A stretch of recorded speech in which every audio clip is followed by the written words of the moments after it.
అలసిన వానికి ఊరడించు మాటలు. సహోదరుడు భక్తి సింగ్ గారి యొక్క పరిచర్య నుండి సేకరించిన అనుదిన ధ్యానములు. అక్టోబర్ 23. సాతాను తంత్రములను మనము ఎరుగని వారము కాము. 2 కొరింథీ 2:11. సన్బల్లటు, టోబియా మరియు గెషము అనువారు తుదకు నెహెమ్యా యెరూషలేము ప్రాకారమును నిర్మించుటలో అతని యత్నము సిద్ధించినదని వినినప్పుడు వారు నెహెమ్యాకు ఏదైనను హాని చేయవలనని కోరిరి.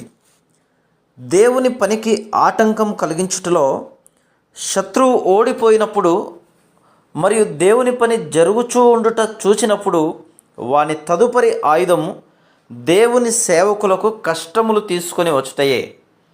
మనము ప్రభువుకు సేవా పరిచర్య చేయనప్పుడు ఎంతో తరచుగా పోరాటములను ఎదుర్కొనవలసి వచ్చును.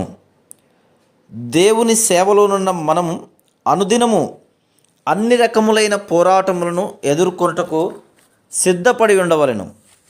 సన్బల్లటు, టోబియాలు ఆరంభము నుండి నెహెమ్యాను యెరూషలేము ప్రాకార నిర్మాణము పూర్తి చేయకుండా ఆటంకపరచవలనని ప్రయత్నించిరి.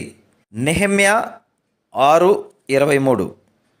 ఇదే విధంగా దేవుని పిల్లలముగా మనం దేవుని పనిలో నిమగ్నమై ఉన్నప్పుడు ఆయన పనికి మనలను దూరముగా ఉంచవలనను దురుద్దేశంతో లోకస్తులు మనలను లోక సంబంధమైన విందులకు ఆహ్వానించెదరు.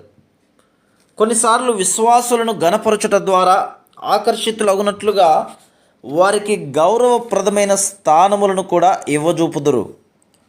ఒక స్థలములో నూతనముగా తిరిగి జన్మించిన ఒక వ్యక్తి దేవుని విషయములలో ఎంతో శ్రద్ధను కనపరిచినప్పుడు వారు అతనిని ఒక బాధ్యతతో కూడిన స్థానములో, అనగా ఒక పెద్దగానో లేక అధ్యక్షునిగానో ఉండుటకు ఆహ్వానించుదురు. నూతనముగా తిరిగి జన్మించిన వ్యక్తిని సంఘములో పెద్దగా చేయుట అనున్నది పూర్తిగా శరీరానుసారం. 1 తిమోతి 3:10 మొదటి 10 వచనములు మరియు తీతు 1 6-9 వచనముల ప్రకారముగా పరీక్షించి నిరూపించబడకపోయిన ఎడల ఎవరునూ పెద్దగా చేయబడకూడదు. నూతనంగా తిరిగి జన్మించిన వారిని మోసగించుటకు, వారు ప్రభువైన యేసుక్రీస్తు కృపలోను జ్ఞానములోను ఎదగకుండా ఆటంకపరచుటకు సాతానుకు ఇది ఒక తంత్రము. నూతనముగా తిరిగి జన్మించిన వ్యక్తి దేవుని వాక్యం ఎడల ఆసక్తి చూపి ఆత్మీయ ఎదుగుదలను ఆశించినప్పుడు అతనిని బోధించుటకు వెళ్ళమని ఆహ్వానించెదరు. క్రమముగా ఇతరులు కూడా పేరు ప్రఖ్యాతి గల వ్యక్తులుగా కావాలని కోరెదరు. ఈ విధంగా చాలామంది మంచివారు కూడా మోసగించబడి తప్పుదారి పట్టి ఉన్నతమైన స్థానముల కొరకు అత్యాశ గలవారగుదురు. సాధారణంగా ఎవరు అత్యాశపరులుగా ఉందరో వారే ఎన్నో సమస్యలకు కారకులు. వారి స్వంత కుటుంబ జీవితం మాదిరిగా లేకపోవుట మనుషులు చూడగలరు. వారి పిల్లలు ఎదిరించేవారుగా ఉందరు. అటువంటి వారికి ప్రార్థనా భారం ఉండదు, కానీ వారు పెద్దలుగా ఉండగొరుదురు.